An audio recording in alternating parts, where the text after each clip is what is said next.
Assalamualaikum warahmatullahi wabarakatuh. Perkenalkan, nama Ibu Siti Mariam, guru biologi kalian. Lalu semangat setiap hari. Kita akan melanjutkan bahasan biologi tentang substansi genetika. Kali ini kita akan bahas tentang sintesis protein. Minggu kemarin kita membahas tentang apa itu DNA, RNA, dan perbedaannya. Itu akan menjadi modal untuk kita belajar tentang subbab ini ya. Sintesis protein berkaitan dengan DNA yang dimana perannya sangat jelas dalam proses ini. Sintesis protein itu sendiri adalah proses pembuatan protein, artinya tahapannya ada di buku kalian, silahkan sambil dibuka, tapi ibu akan memberikan bahasan sederhananya kali ini. Nah, sebelum membahas tentang sintesis protein, ada istilah di dalam dunia materi genetik, itu adalah tentang kode genetik. Kenapa tubuh kita memakai kode-kode tertentu? Karena jelas kode ini yang bisa mewakili kita untuk mempelajarinya, ya. Kode genetik digunakan untuk menetapkan jumlah dan urutan nukleotida yang berperan dalam menentukan posisi asam amino. Nah, kenapa ada apa dengan asam amino? Kenapa kita harus membuat protein? Nah, ternyata di dalam nukleus kita, di dalam inti sel kita, yang menyebabkan sifat genetik menurun pada keturunannya adalah rantaian asam amino yang terdapat dalam nukleus tersebut. Nah, ada 20 macam asam amino di setiap nukleus kita.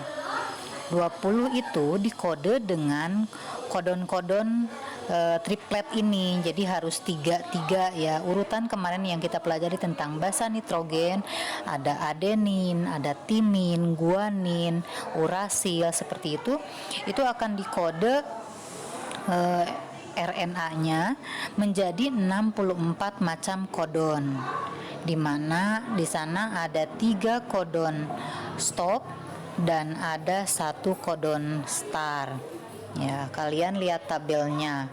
Itu ada anden base, itu adalah basa nitrogen pertama, ada force base, itu basa nitrogen kedua, kemudian ada triple base, itu adalah basa nitrogen ketiga. Lihat contohnya, misalnya yang ini ya, UUU itu dengan memperhatikan basa nitrogen pertamanya yang di atas U, kemudian di samping yang keduanya U, di yang ketiga paling atas juga U, maka akan menjadi UUU. Itu adalah kodon untuk asam amino penilalanin. Begitu juga UUC. Jadi bacanya atau menentukan kodonnya dengan cara melihat basa nitrogen pertama, kedua, dan ketiga. Nah, kemudian dari sekian formasi ini didapatlah 64 macam kodon. Tadi disebutkan bahwa asam amino yang harus dimiliki dalam setiap nukleus itu adalah 20, maka berarti ada kelebihan kodon. Nah, maka ini menyebabkan beberapa asam amino bisa dikode oleh beberapa kodon. Misalnya itu tuh ada leusin, itu bisa dikode dengan CUU, CUC, CUA, CUG. Ada arginin dan selanjutnya. Ya, ini membantu kita untuk mempelajari bagaimana 20 asam amino itu harus ada di dalam tubuh kita. Nah, maka melihat kodon yang 64 ini, bisa jadi ada asam amino yang banyak terdapat dalam tubuh kita, ada juga yang sedikit. Nah, misalnya itu ada yang sistein, itu cuma 2 di kodenya. Kemudian ada arginin juga 2 arginin ada 6 ya. Ada yang cuma dikode seperti triptopan. Triptopan hanya dikode oleh 1 macam kodon saja. Jadi bisa dibayangkan kalau misalnya triptopan ini tidak terdapat dalam 1 nukleus kita, maka kalau jumlahnya sangat banyak di setiap sel tidak ada triptofannya akan menyebabkan kelainan genetis karena kekurangan asam amino ini. Nah, kode-kode genetik ini ditemukan oleh Nirenberg, Corona, dan Holly sehingga mereka mendapatkan hadiah Nobel karena menciptakan kode genetik seperti ini. Nah, ini untuk mempermudah lagi kalian bisa bayangkan RNA itu ada guanin yang paling tengah, ada guanin, urasil, adenin, dan sitosin. Kemudian kalau misalnya dipetakan ke samping kalian bisa didapatkan seperti ini, bisa CUC, CAG misalnya, kemudian AUC, AAG, nah seperti itu. Selanjutnya, apa sajakah tahapan sintesis protein? Tahapan sintesis protein itu ada dua. Yang pertama adalah transkripsi, yang kedua nanti adalah translasi. Transkripsi ini adalah proses penduplikasian DNA menjadi mRNA. Nah, ini bedanya dengan replikasi yang kemarin kita bahas. Kalau replikasi DNA menjadi DNA, sedangkan kalau transkripsi itu DNA menjadi mRNA. Nah, berlangsungnya masih di dalam inti sel. Prosesnya ada tiga. Yang pertama inisiasi, kemudian elongasi, yang ketiga adalah terminasi. Ini di penjelasan gambarnya, kalian cermati. Yang kedua adalah translasi.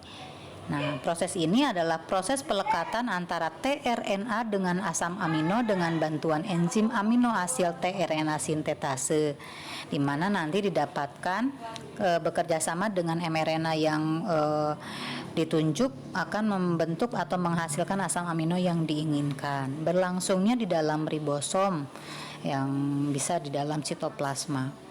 Proses-prosesnya sama, ada inisiasi, elongasi, dan terminasi. Nah, ini gambarnya ya.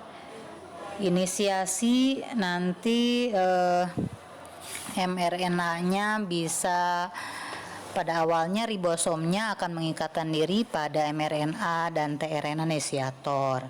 Kemudian pada tahap elongasi terbentuknya asam-asam amino yang berikatan dengan metionin. Jadi pertama dibuatnya asam amino ini adalah apabila ketemu dengan AUG atau kodon metionin atau kodon star. Kemudian terakhir adalah terminasi, di mana proses transaksi akan terhenti setelah ribosom mencapai kodon stop yang macam 3 tadi. Nah, selanjutnya Ibu berikan kalian tips simple, sederhana untuk memahami bagaimana sintesis protein itu. Tadi sintesis protein itu ada dua, transkripsi dan translasi. Nah, kalian bisa cek definisi dan tahapannya. Intinya dua proses itu adalah ingin menghasilkan asam amino. Nah, Ibu buat sederhana seperti ini. Kalau transkripsi itu melibatkan sense dan antisense, kalau translasi itu melibatkan kodon dan antikodon. Artinya transkripsi itu terjadi antara DNA ini terjadi dalam nukleus ya. Sedangkan translasi itu berkaitan dengan RNA, itu terjadi dalam ribosom.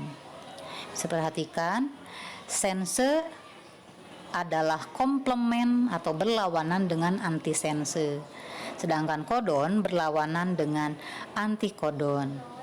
Nah, di situ ada contoh, misalnya sensenya ATG, adenin, timin, guanin. Maka karena antisensenya harus komplement berlawanan, maka menjadi TAC. A berlawanan jadi T berlawanan lawannya adalah A, G berlawan dengan C. Ini tips pertamanya. Ya, kalau dalam DNA maka A akan diubah menjadi T akan diubah jadi A, sebaliknya seperti itu. Kemudian guanin akan diubah menjadi sitosin atau GC. Nah, itu. Terus sampai ke akhir dibuatkan komplemennya. Nah, sekarang proses perubahan dari DNA menjadi mRNA atau sense ke antisense itu adalah transkripsi. Selanjutnya, mRNA akan masuk ke dalam tahap translasi, di mana mRNA itu bisa dikatakan kodon dan nanti akan diubah menjadi kodon dan antikodon. mRNA akan diubah menjadi tRNA, bukan diubah, akan berpasangan dengan tRNA yang membawa asam amino. Nah, kalau membicarakan RNA, maka kode atau tipsnya adalah rumus yang AUGC. A akan berpasangan dengan U dan G akan berpasangan dengan C. Ini contohnya, ya. U pada kodon itu akan berpasangan dengan A. Nah, perhatikan dengan yang bawahnya itu, ya. Kodon selalu komplement dengan antikodon, artinya kodon selalu berlawanan dengan antikodon. Nah, selanjutnya kalian akan menentukan asam amino yang terbentuk dari rantai transkripsi translasi ini. Untuk menentukan asam amino, maka kalian cukup melihat kodon atau mRNA yang ada di sana. Nah, asam aminonya itu lihat saja pada tabel kode genetik tadi, tidak usah dihafal. Kalian cek nanti UAC itu ternyata mana ya? Nah, UAC itu di sini ya, kode genetiknya dilihat. Nah, UAC itu adalah tirosin, kemudian GGC itu adalah glisin, sedangkan UAA itu adalah isodesin. Ini tips sederhana dari Ibu yang harus kalian ingat. DNA itu selalu berumus ATGC, RNA selalu berumus AUGC, kemudian sense itu mirip dengan antikodon dan antisense itu mirip dengan kodon. Nah, yang diterjemahkan menjadi asam amino adalah kodon, ya. Ini bagian terakhir. Ibu beri kalian tantangan untuk mengerjakan bagian-bagian ini yang ada di buku Merdeka Belajar. Uji Kom 2 nomornya sudah ditentukan. Nah, masing-masing kalian boleh mengerjakan satu soal saja beserta penjelasannya dan tulis di kolom komentar classroom masing-masing.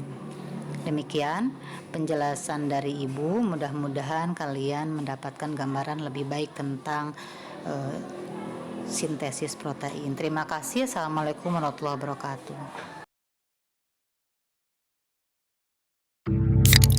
Sekian penjelasan materi kali ini.